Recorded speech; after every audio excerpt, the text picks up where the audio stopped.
Hello friends, welcome to my YouTube channel. आज इस video में मैं बात कर रही हूँ पूरे लूसेंट की जीके के निचोड़ की।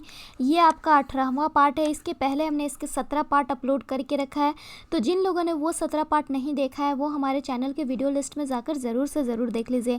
आपको मैं बता दूँ, ये जो सभी क्वेश्चन होंगे वो आपके पूरे लूसेंट जीके की जो बुक आती है डिस्क्रिप्टिव, उससे अलग की हुई है। और ये सभी क्वेश्चन आपके SSC, NTPC, IBPS, SI, police, group D या फिर कोई भी PCS एग्ज़ाम्स क्यों ना हो, सभी के लिए बहुत ही ज़्यादा इंपॉर्टेंट होने वाली है। तो चलिए शुरू करते हैं। पहला सवाल आपके स्क्रीन पे दिख रहा है। हाल ही में किस राज्य सरकार ने बांस औद्योगिक पार्क की आधारशिला रखी है? बिहार, पंजाब, दिल्ली, असम। किस राज्य सरकार ने बांस औद्योगिक पार्क की आधारशिला रखी है? तो सही जवाब है आपका असम। आपको मैं बता दूं, असम के CM हेमंता विश्वा शर्मा ने डीमा हसाओ के मादेरटीसा गांव में एक बांस औद्योगिक पार्क की आधारशिला रखी है। परियोजना को डोनर मंत्रालय से 50 करोड़ रुपए दिया गया है। वहीं मैं आपको बता दूं, एक बार पूरा हो जाने पर यह परियोजना क्षेत्र की अर्थव्यवस्था में एक नए युग की शुरुआत करेगी और स्थानीय युवाओं के लिए रोजगार के व्यापक अवसर पैदा करेगी।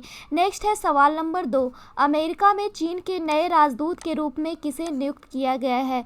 तो अमेरिका में चीन के नए राजदूत के रूप में किन गोंग को नियुक्त किया गया है। किन ने चीन और अमेरिका के बीच बेहतर संबंध बहाली को लेकर आश्वासन दिया है और कहा है कि मैं अमेरिका के लिए कामना करता हूं कि इसे जल्द ही महामारी से मुक्ति मिले। बता दें कि किन गोंग जो है 2006 और 2014 में चीन के विदेश मंत्रालय में प्रवक्ता की भूमिका भी निभा चुके हैं। अमेरिका में किन 11वें चीनी राजदूत भी हैं। वही मैं आपको बता दूं, नेक्स्ट क्वेश्चन है सवाल नंबर 3। हाल ही में भारत की किस पूर्व महान बैडमिंटन खिलाड़ी का 88 साल की उम्र में निधन हो गया है? तो वो है नंदू नाटेकर। आपको मैं बता दूं, नंदू नाटेकर भारत के पहले बैडमिंटन खिलाड़ी थे जिन्होंने देश के लिए अंतर्राष्ट्रीय स्तर पर पदक जीता था। यह उपलब्धि उन्होंने साल 1956 में हासिल की थी। उन्होंने 6 बार नेशनल चैंपियनशिप भी जीता था।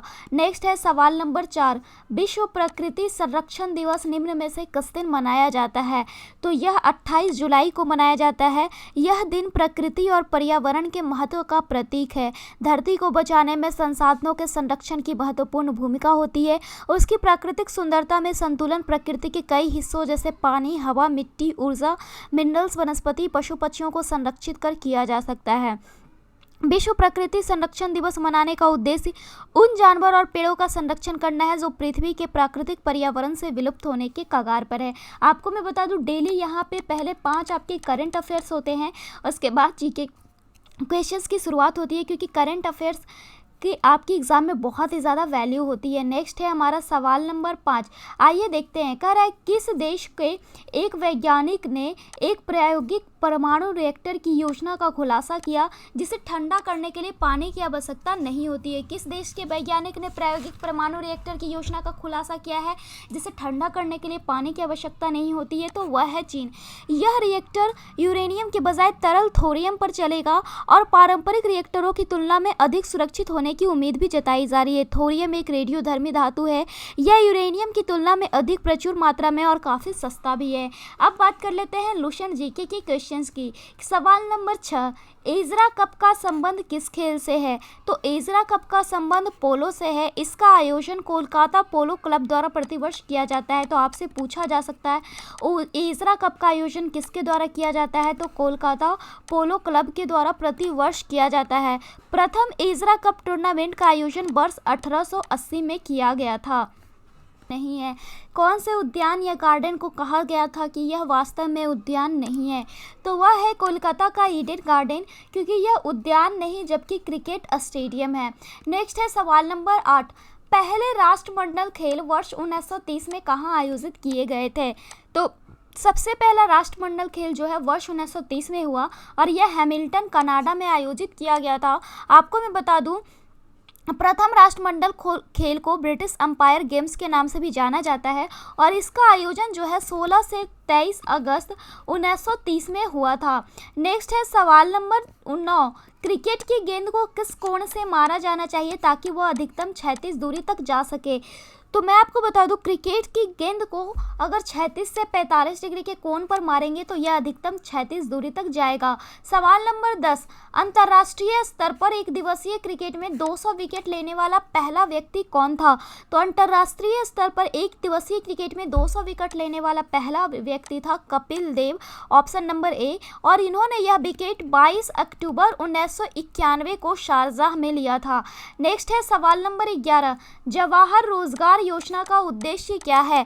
तो जवाहर रोजगार योजना का उद्देश्य ग्रामीण क्षेत्रों में युवाओं को रोजगार उपलब्ध कराना तथा बेरोजगार व्यक्तियों के लिए रोजगार का अवसर पैदा करना, इसके साथ साथ ग्रामीण आर्थिक और सामाजिक संरचना को सुदृढ़ भी करना, यानी उपर्युक्त सभी। आपको मैं बता दूं, इसकी शुरुआत 1 अप्रैल 1989 को हुई थी, लेकिन उस बाद इसके नाम केंद्र प्रायोजित योजना के रूप में थी। उसके बाद 1 अप्रैल 1999 से यह योजना जवाहर ग्राम समृद्धि योजना द्वारा प्रतिस्थापित कर दी गई। इसके बाद 29 सितंबर 2001 को जवाहर ग्राम समृद्धि योजना का संपूर्ण ग्रामीण रोजगार योजना में विलय भी कर दिया गया। नेक्स्ट है सवाल नंबर 12, पहले किस कंपनी को टेट्सुको कहा जाता था, फिर उसने अपना नाम बदल लिया जिसका शाब्दिक अर्थ है ध्यान गंवाना। यह कंपनी कौन सी है? तो यह है सोनी। 7 मई 1946 को सोनी कंपनी अपने पूर्व नाम टेट्सुको के नाम से टोक्यो में स्थापित हुई थी और यह विश्व की अग्रणी इलेक्ट्रॉनिक उत्पाद निर्माता बहुराष्ट्रीय कंपनी भी है। सवाल नंबर 13, कह रहा है चेरनोबिल में न्यूक्लियर संयंत्र आपदा कब हुई?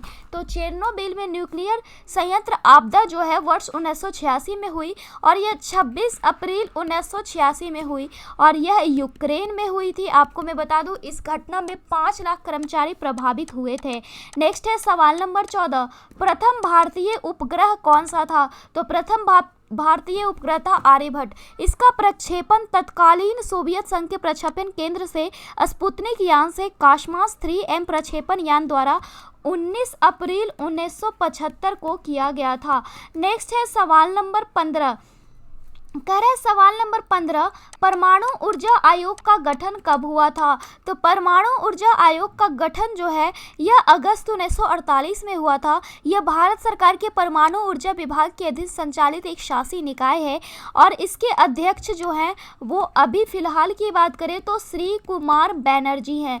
श्री कुमार बनर्जी इसके अध्यक्ष हैं। नेक्स्ट है सवाल नंबर 16, अंतर्राष्ट्रीय परमाणु ऊर्जा एजेंसी का मुख्यालय कहाँ है? तो अंतर्राष्ट्रीय परमाणु ऊर्जा एजेंसी का मुख्यालय वियना यानी कि ऑस्ट्रिया में है।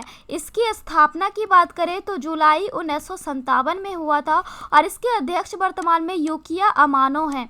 नेक्स्ट है सवाल नंबर 17, कह रहे जवाहर रोजगार योजना क्रियान्वित की जाती है किसके द्वारा? तो जवाहर रोजगार योजना जो है ग्राम पंचायतों द्वारा क्रियान्वित की जाती है। यह 1 अप्रैल 1989 से प्रभाव में आई थी। इस कार्यक्रम में केंद्र राज्य की भागीदारी की बात करें तो 80:20 के अनुपात थी। इसकी क्रियान्वयन और इस योजना की जिम्मेदारी ग्राम पंचायत की है।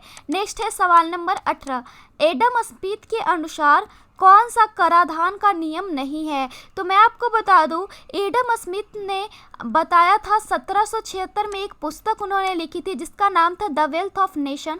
इसमें अच्छे कराधान के ये 4 सिद्धांतों का इन्होंने प्रतिपादन किया था, जिसमें एक सिद्धांत था न्याय सम्यता जिसे इक्विटी कहा जाता है, दूसरा सिद्धांत था निश्चितता का नियम जिसे सर्टिनिटी, तीसरा था सुविधा का नियम जिसे हम कन्वेनियंस कहते हैं और चौथा था किफ़ायत का अधिनियम जिसे हम इफिशियंसी कहते हैं। यानी कौन सा नहीं था? तो सरलता का अधिनियम। और इन चारों ऑप्शंस में से कौन एक छूट रहा है? तो वह है न्याय सम्यता का अधिनियम। नेक्स्ट है हमारा सवाल नंबर 19, यूकैरियोटिक सेल में प्लाज्मा झिल्ली किससे बनी होती है? तो यूकैरियोटिक सेल में प्लाज्मा झिल्ली जो है फॉस्फोलिपिड और प्रोटीन की बनी होती है। नेक्स्ट है सवाल नंबर 20, फ्लोएम में सहचर कोशिकाएं किसमें पाई जाती है? तो फ्लोएम में सहचर कोशिकाएं जो है आवृत बीजी में पाई जाती है, ऑप्शन नंबर डी। नेक्स्ट है हमारा सवाल नंबर 21, अमाइडो को किस अभिक्रिया द्वारा अमाइनो में बदला जा सकता है? तो यह जो है कौन से अभिक्रिया द्वारा बदला जा सकता है? तो हफमान के द्वारा, ऑप्शन नंबर सी। आपको मैं बता दूं, इस अभिक्रिया का नाम इसके आविष्कारक ऑगस्ट विल्हम वॉन हॉफमान के नाम पर पड़ा है। नेक्स्ट है सवाल नंबर 22, डार्विन फिंचिट का प्रयोग किस समूह के लिए किया जाता है? तो पक्षियों के समूह के लिए। डार्विन ने गैलेपैगो द्वीप समूह के जीव जंतुओं का अध्ययन किया। इसमें उन्होंने एक प्रकार की चिड़िया डॉर्मिन फिंचिज की मिलती जुलती किस्में देखी। नेक्स्ट है सवाल नंबर 23, ट्यूब के भीतर ट्यूब प्रकार का शारीरिक प्लान कहाँ पाया जाता है? तो ट्यूब के भीतर ट्यूब प्रकार का शारीरिक प्लान जो है वह जोंक यानी कि लीच में पाया जाता है। ऐसे जंतु जिनकी आधारभूत शारीरिक योजना ट्यूब के भीतर ट्यूब की तरह होती है उसे एनेलिड कहते हैं और जोंक भी एनेलिडा संघ का ही जंतु है। नेक्स्ट है सवाल नंबर 24, वह कौन सी सबसे बड़ी धारा है जिसे उसके काले पानी के कारण काली धारा भी कहा जाता है? तो वह है आपका ऑप्शन नंबर बी, क्यूरोशियो धारा। गल्फ स्ट्रीम की गर्म धारा उत्तरी अटलांटिक सागर में तथा कैलिफोर्निया धारा प्रशांत महासागर में बहती है। वही मैं आपको बता दूं, नेक्स्ट क्वेश्चन है, बाल्टिक सागर के बंदरगाह व्यापार के लिए सर्दियों में भी क्यों खुले रहते हैं? तो यह उत्तरी अटलांटिक प्रवाह जो कि गर्म सागर धारा क्षेत्र में बहती है उसके लिए खुले रहते हैं। आपको मैं बता दूं, यह उत्तरी यूरोप का एक सागर है बाल्टिक सागर। यह एक छिछला सागर है जिसका पानी समुद्र जल से कम खारा है। उत्तरी अटलांटिक प्रवाह गर्म सागरीय धारा इसके क्षेत्र में प्रवाहित होने के कारण बाल्टिक सागर के बंदरगाह व्यापार के लिए सर्दियों में भी खुले रहते हैं। नेक्स्ट है सवाल नंबर 26, उच्चतम कोटि और सर्वाधिक गुणवत्ता वाला कोयला कौन सा है? तो उच्चतम कोटि और सर्वाधिक गुणवत्ता वाला कोयला है एंथ्रासाइट। इसमें कार्बन की मात्रा 80% से 95% तथा जल की अंश 2 से 5% तक एवं वाष्प का अंश की मात्रा 15 से 45% तक होता है। जलते समय यह धुआं भी नहीं देता है। इसमें ताप भी अधिक होता है। इस कोयले से तापीय विद्युत पैदा करने के लिए सर्वाधिक उपयुक्त है। आपको मैं बता दूं, विटामिन लिग्नाइट और पीट में क्रमशः इससे कम कार्बन की मात्रा पाई जाती है तथा ये एंथ्रासाइट की अपेक्षा कम ताप उत्पन्न भी करती है। नेक्स्ट है सवाल नंबर 27, किसने सबसे पहले 2 पूर्ण अवधियों तक भारत के उपराष्ट्रपति का पद संभाला था? तो वो थे डॉक्टर सर्वपल्ली राधाकृष्णन। इन्होंने 1952 से 57 तथा 1957 से 1962 तक भारत के उपराष्ट्रपति का पद संभाला। इसके बाद 1962 से लेकर 1967 तक ये भारत के राष्ट्रपति भी रहे। नेक्स्ट है सवाल नंबर 28, राष्ट्रपति द्वारा राष्ट्रीय आपात स्थिति की घोषणा किए जाने के बाद किस अवधि तक उसका अनुमोदक संसद के प्रत्येक सदन द्वारा होनी चाहिए? तो 1 माह के भीतर। आपको मैं बता दूं, आर्टिकल 352(4) के अनुसार राष्ट्रपति द्वारा अनुच्छेद 352(1) के तहत की गई आपात की घोषणा का अनुमोदन संसद द्वारा 1 माह के भीतर हो जाना चाहिए, अन्यथा वह घोषणा परिवर्तन में नहीं रहेगी। नेक्स्ट है हमारा सवाल नंबर 29, निम्न में से कौन सा अकबर द्वारा अपनाया गया सुधार उपाय नहीं है?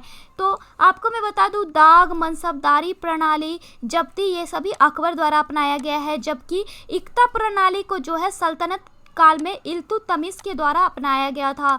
नेक्स्ट है सवाल नंबर 30, किसके शासन काल में कोई तुलसीदास में रामचरितमानस लिखी थी? किसके शासन काल में तुलसीदास ने रामचरितमानस लिखी थी? तो यह उन्होंने लिखी अकबर के शासन काल में। अकबर का शासन काल था 1556 से 1605 और तुलसीदास ने रामचरित की जो है वह 1574 में लिखी। तो फिलहाल इस वीडियो में इतना ही। ऐसे ही क्वेश्चंस के लिए बने रहिए हमारे चैनल के साथ। Then bye and thanks for watching this video.